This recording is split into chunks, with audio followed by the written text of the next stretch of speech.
Hello and welcome to this episode of Coach's Corner. This is the podcast where we talk all things deep into the world of health, fitness, business and mindset with people excelling in the game. My name's Sam Eames and this is episode 26.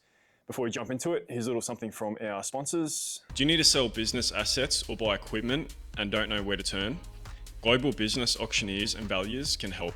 With decades of expertise under Director Terry Kirkham, Global offers high quality valuations, business exit planning and full asset realization services from industrial and machinery and vehicles to fleet, plants, specialized equipment and even hospitality or retail fixtures. They run frequent online and on-site auctions, tender sales or private sales, giving you flexible, transparent options to get maximum market value. To explore upcoming auctions or talk about your asset needs, call 1300 557 112 or head to globalauctioneers.com.au. Recovery isn't a luxury, it's a necessity for anyone who wants to perform at their best, physically or mentally. With proven recovery tools like saunas, steam rooms, ice baths, massages, float tanks, everything is designed to help you relieve tension, reduce pain and recharge fast.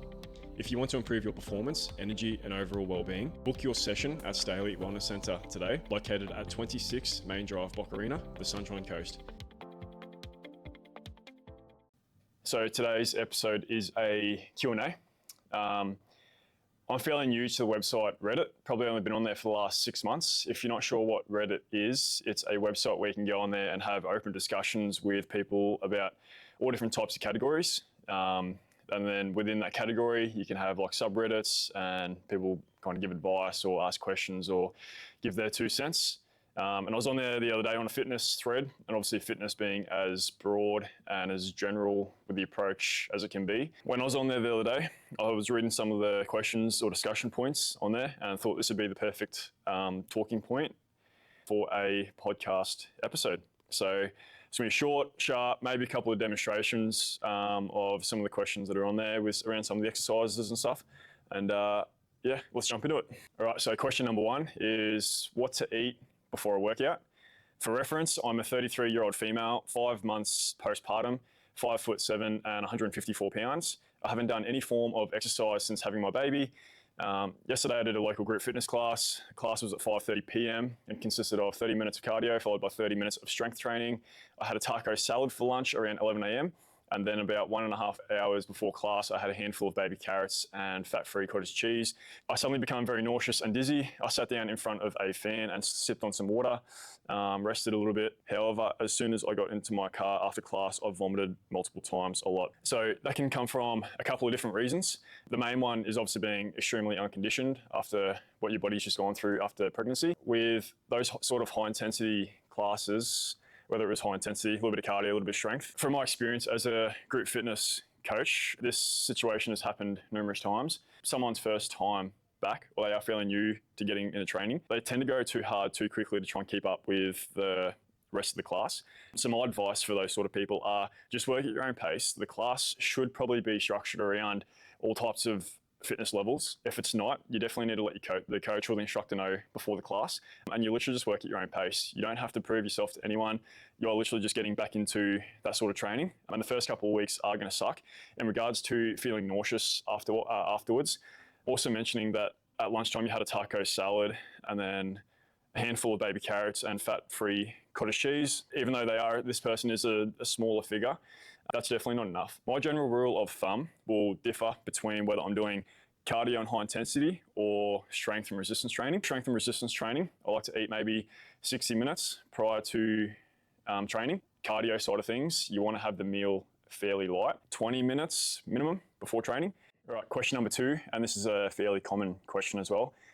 Cardio before or after weight training? New to proper exercising, trying to build a routine. There's so much overwhelming information at the moment. Cannot hire a coach. The thing is, I feel more energized after cardio, not like super heavy cardio, but I found that I can still do the set of exercises. Yeah, that's pretty much what the question's about.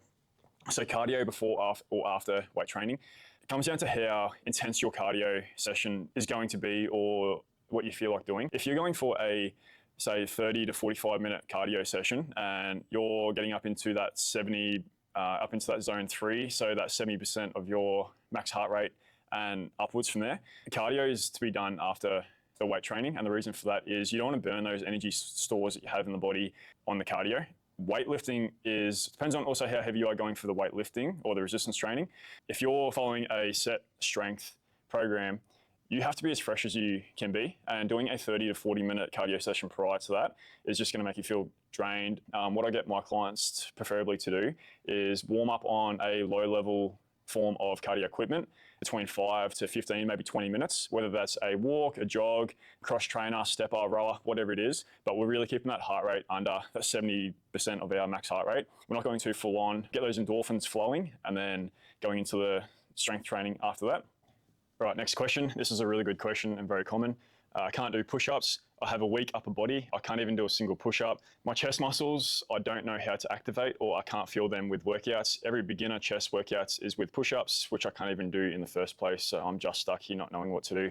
So that's super common, a lot more common than you think. Obviously with fitness, we have our progressions and regressions. If you can't do your push-up on your toes, then you go to your knees. If you still can't go from your knees all the way to the ground, regress back to an incline push-up. So we have like a step setup or a bench setup. So we're increasing that angle. If that still feels impossible to do, then we need to go to a wall and then just do push-ups on the wall, maybe do a couple of push-ups in a row. Another common mistake that people make with push-ups as well is the amount of times that they have their hands like that. That's all tricep and it is shoulder. From there, we're going to turn our hands outwards and we're going to activate our chest a little bit more. And if you think about a clock, it's going to be 5 to 12 and then 5 past 12. Okay, next question. Where do I start with strength training? I'm a female who wants to get into strength training. Where do I start? Any apps or programs or any recommendations?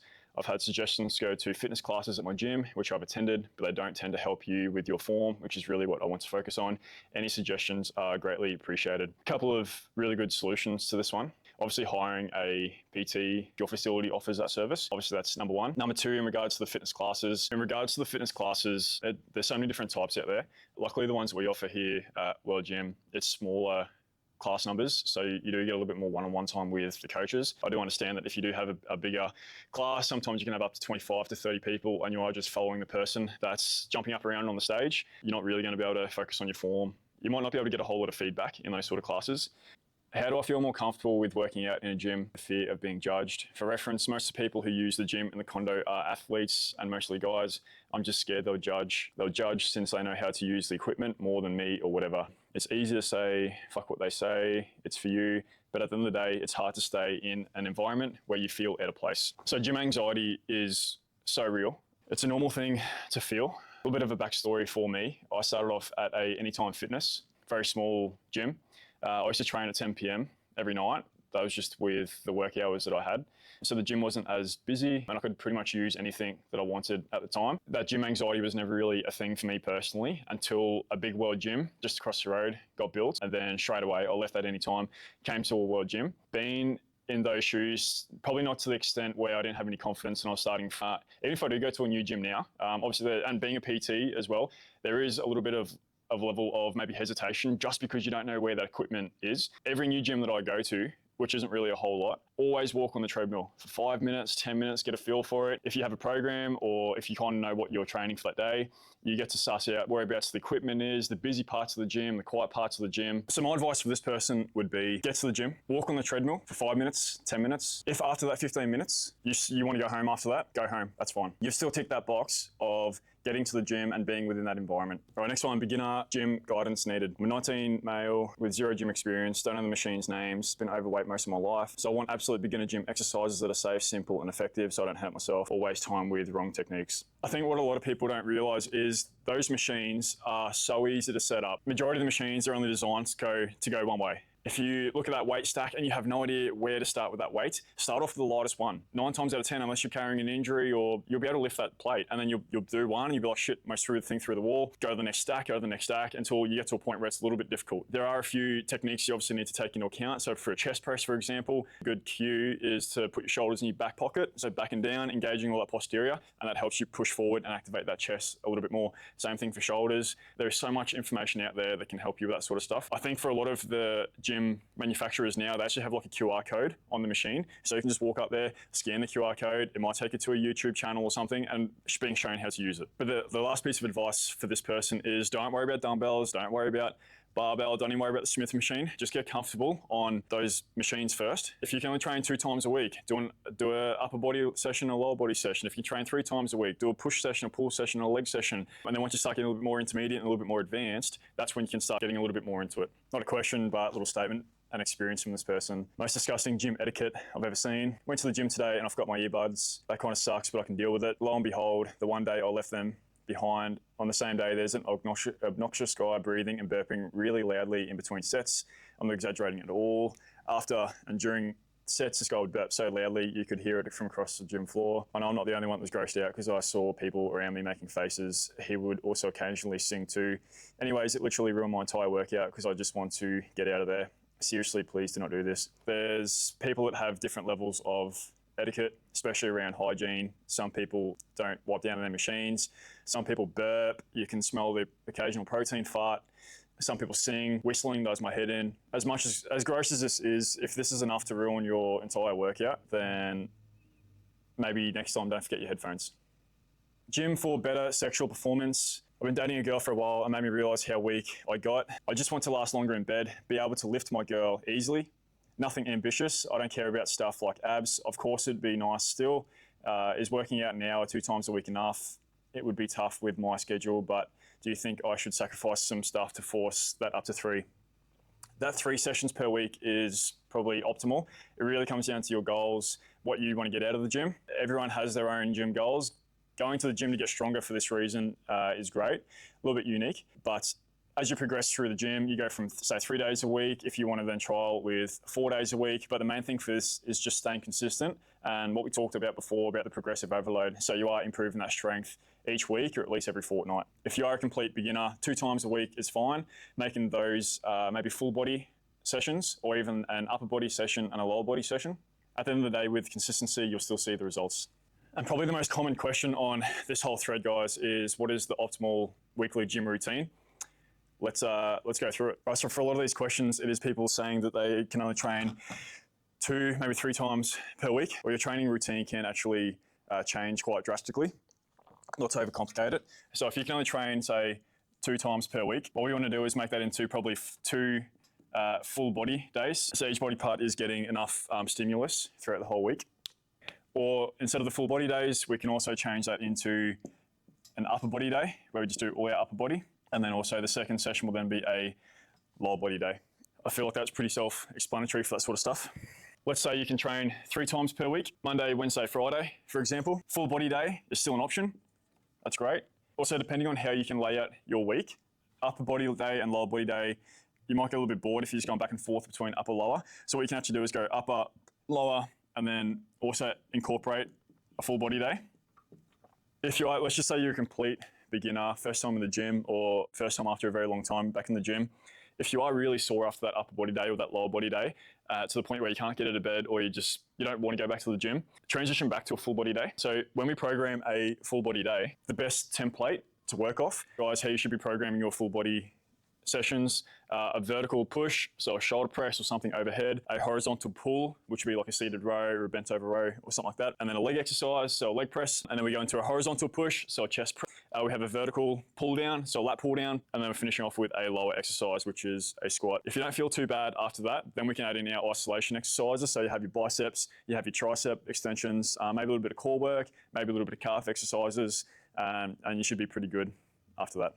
Let's say we're progressing pretty well. We're around maybe that 8-week mark, and we can start training a consistent 3 to 4 times per week. That session 1 will be a push session. Anything that is shoulder related, chest related, and also tricep related. So when we say push, we're pushing the weight away from us. Day number 2 will be a pull day. Any pull muscles, so a lot of our posterior, our back and our biceps. Day number 3, we can go into our lower body. Maybe with this, depending on how you pull up after that, let's say that's Monday, that's Tuesday. That day number 3, which would be Wednesday, might be like a rest. Day number 4, we go into a lower. And then that day, technically number 5 or 4 or 5, depending on your routine, you might be able to add in a full body session. So you're kind of hitting all the muscles twice a week. Also that day number 4 could maybe be a cardio day where you just focus on some level of low intensity exercise consistently for 30 to 45 minutes. Sometimes that can be a really nice break up to the training week. Cool, I think that's a pretty good place to wrap it up, guys. I hope some of those answers can help you a little bit if you are just starting your fitness journey, or maybe you had no idea on what some of those questions meant. And if you do want to stay connected, guys, there's an email list that will be linked in the show notes. If you find value in these episodes, the best way to support the show is by hitting subscribe. It helps me stay motivated knowing this content is providing value for you, and it keeps episodes coming. You can follow along on Spotify, YouTube, Instagram, and Facebook at Coach's Corner Podcast. Thanks for listening. I appreciate your time, your attention, and your support, and see you on the next episode of Coach's Corner.